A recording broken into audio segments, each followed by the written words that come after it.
दोस्तों, world affair से जुड़ी दो बड़ी खबर जो आज सामने आ रही है उसके बारे में इस वीडियो में हम बात करेंगे, जिसमें अमेरिकी डॉलर बुरी तरह से नीचे गिरा है और 4 साल के अपने सबसे निचले लेवल पर डॉलर पहुंच चुका है। अमेरिकी डॉलर की इतनी बुरी हालत क्यों हुई है, इसके पीछे क्या कारण है, इसके बारे में जानेंगे। वहीं दूसरी खबर ईरान और अमेरिका को लेकर है। दोनों ही देश अब बड़े युद्ध की तरफ बढ़ रहे हैं। पूरे मिडिल ईस्ट में इस समय टेंशन का माहौल बना हुआ है। अमेरिकी जहाज ईरान की तरफ बढ़ रहे हैं, जबकि मिडिल ईस्ट के बाकी देशों की तरफ से ईरान को आश्वस्त किया जा रहा है कि उनके एयर स्पेस का इस्तेमाल अमेरिका को नहीं करने देंगे। दोनों खबर काफी इंटरेस्टिंग है, डिटेल में बात करेंगे, इसीलिए वीडियो को अंत तक जरूर देखिएगा। साथ ही वर्ल्ड अफेयर से जुड़ी डेली ऐसी वीडियो के लिए नीचे दिए गए सब्सक्राइब बटन को प्रेस कर बेल आइकन को दबा लें, जिससे हमारी डेली ऐसी वीडियो आप तक पहुंच सके। तो चलिए शुरू करते हैं इस वीडियो को। दरअसल अमेरिकी डॉलर लंबे समय से दुनिया की रीढ़ माना जाता रहा है।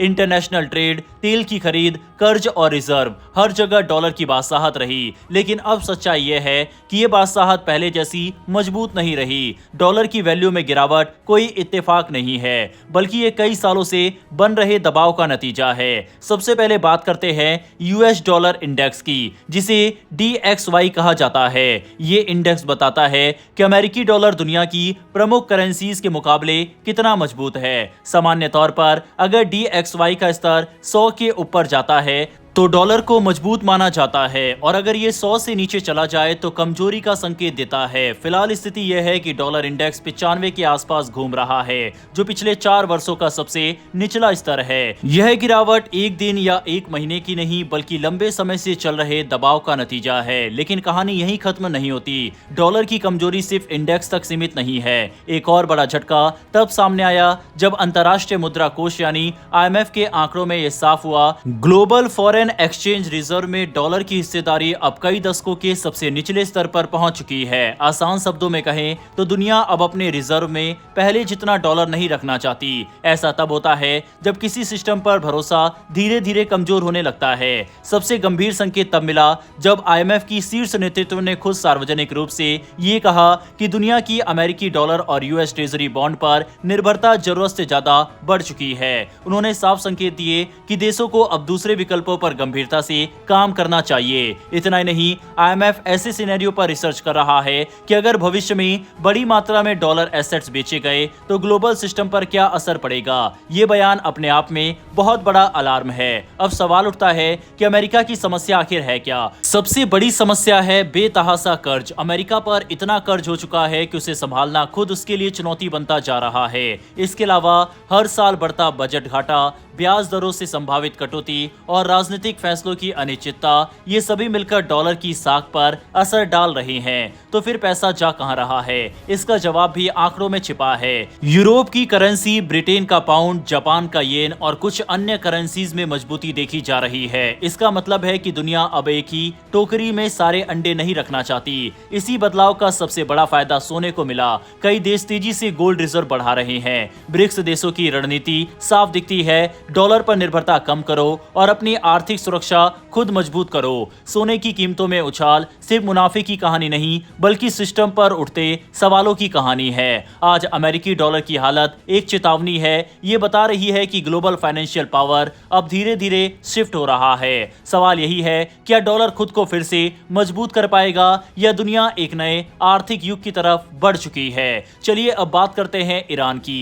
मध्य पूर्व एक बार फिर से उस मोड़ पर खड़ा है जहां एक गलत फैसला पूरे क्षेत्र को आग में झोंक सकता है। अमेरिका और ईरान के बीच तनाव अब सिर्फ बयानबाजी तक सीमित नहीं रहा, बल्कि सैन्य तैयारियां खुलकर सामने आने लगी है। अमेरिकी नौसेना का विशाल बेड़ा ईरान के नजदीक तैनात किया जा चुका है और वॉशिंगटन की भाषा दिन ब दिन और आक्रामक होती जा रही है। ईरान की तरफ से भी संदेश दिया गया है कि देश इस समय बातचीत नहीं बल्कि रक्षा को प्राथमिकता दे रहा है। ईरानी नेतृत्व का कहना है कि अगर हमला हुआ तो जवाब पूरी ताकत से दिया जाएगा।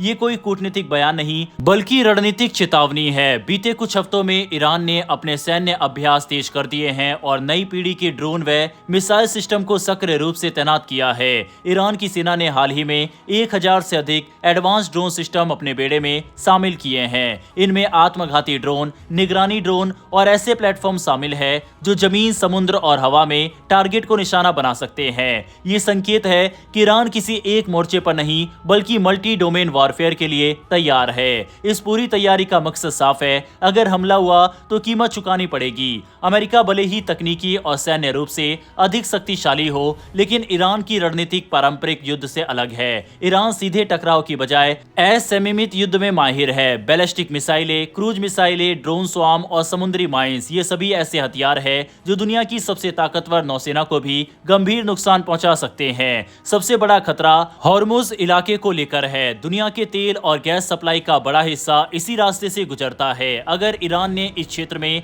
समुद्री माइंस बिछाई या टैंकर ट्रैफिक को बाधित किया तो इसका असर सिर्फ अमेरिका पर नहीं बल्कि पूरी वैश्विक अर्थव्यवस्था पर पड़ेगा। तेल की कीमतें आसमान छू सकती है और सप्लाई चेन ठप हो सकता है। अमेरिकी हमले के बाद ईरान की प्रतिक्रिया सिर्फ अमेरिका तक सीमित नहीं रहेगी। क्षेत्र में मौजूद अमेरिकी सैन्य अड्डा, इजरायल और वह देश जिन्हें ईरान अमेरिका का सहयोगी मानता है, सभी संभावित लक्ष्य बन सकते हैं। ईरान पहले भी दिखा चुका है कि वह अपने प्रॉक्सी नेटवर्क के जरिए अप्रत्यक्ष लेकिन घातक वार कर सकता है। अब सवाल उठता है कि अगर अमेरिका हमला करता है तो आगे क्या होगा।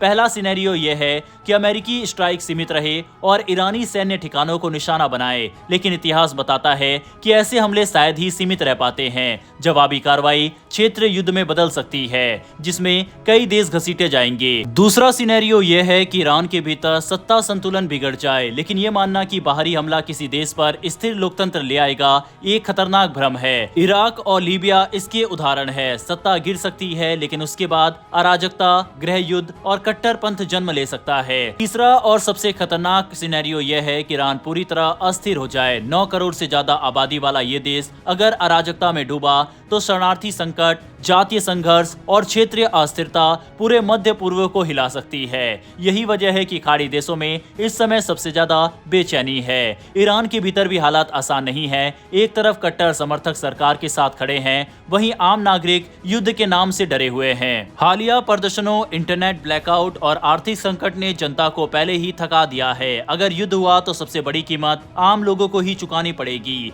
तेहरान में प्रशासन नागरिक सुरक्षा पर भी ध्यान दे रहा है। जरूरी सामान की सप्लाई, स्थानीय प्रशासन को अतिरिक्त अधिकार और बुनियादी शेल्टर प्लान, ये सभी संकेत है कि ईरान किसी भी स्थिति के लिए खुद को तैयार कर रहा है।